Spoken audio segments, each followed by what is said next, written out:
Gorkha development council Assam চৰকাৰৰ উদ্যোগত আৰু সদৌ অসম গোৰ্খা ছাত্ৰ সন্থা তিনিচুকীয়া জিলা সমিতি ছয়খোৱা আঞ্চলিক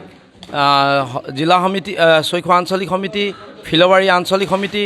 গোৰ্খা সন্মিলন তিনিচুকীয়া জিলা সমিতিৰ সহযোগত ঢলা অঞ্চলৰ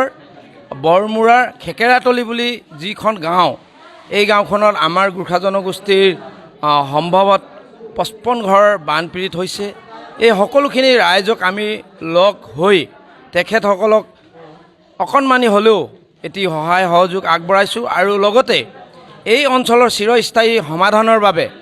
আমি কেনেধৰণে কাম কৰিলে সমাধান হ'ব এই কথাষাৰ লৈ আমি নিশ্চয় ইয়াত পৰ্যবেক্ষণ কৰিম আৰু পৰ্যবেক্ষণ কৰোঁতে এই অঞ্চলৰ বুদ্ধিজীৱীসকলক গোৰ্খা ছাত্ৰ সন্থা জিলা আৰু আঞ্চলিক সমিতিৰ বিষয়ববীয়াসকল গোৰ্খা সন্মিলনৰ বিষয়ববীয়াসকল আৰু বিভিন্ন দল সংগঠনৰ বিষয়ববীয়াসকলক লৈ আমি আলোচনা কৰি গোৰ্খা উন্নয়ন পৰিষদ অসম চৰকাৰৰ যোগেদি এই অঞ্চলক চিৰস্থায়ীভাৱে সমাধানৰ অৰ্থে আমি কাম কৰিম আৰু সমাধান নিশ্চয় কৰিব লাগিব। আৰু আমি যিহেতু আমাৰ পুঁজিৰ পৰা যদি পৰা যায় ইয়াৰ কাৰণে আমি নিশ্চয় ফাণ্ড ইয়াত এলটমেণ্ট দিয়া হ'ব আৰু অসম চৰকাৰৰ যোগেদিও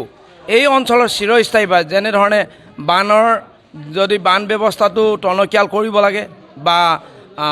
নদী খনন কৰি যদি সমাধান হয় কেনেধৰণে হ'ব এই কথাখিনি সকলোখিনি বুজাৰ পাছতে আমি পদক্ষেপ লৈ এই অঞ্চলটোক নিশ্চয় সুৰক্ষিত কৰিবলৈ আমি প্ৰচেষ্টা ৰাখিম।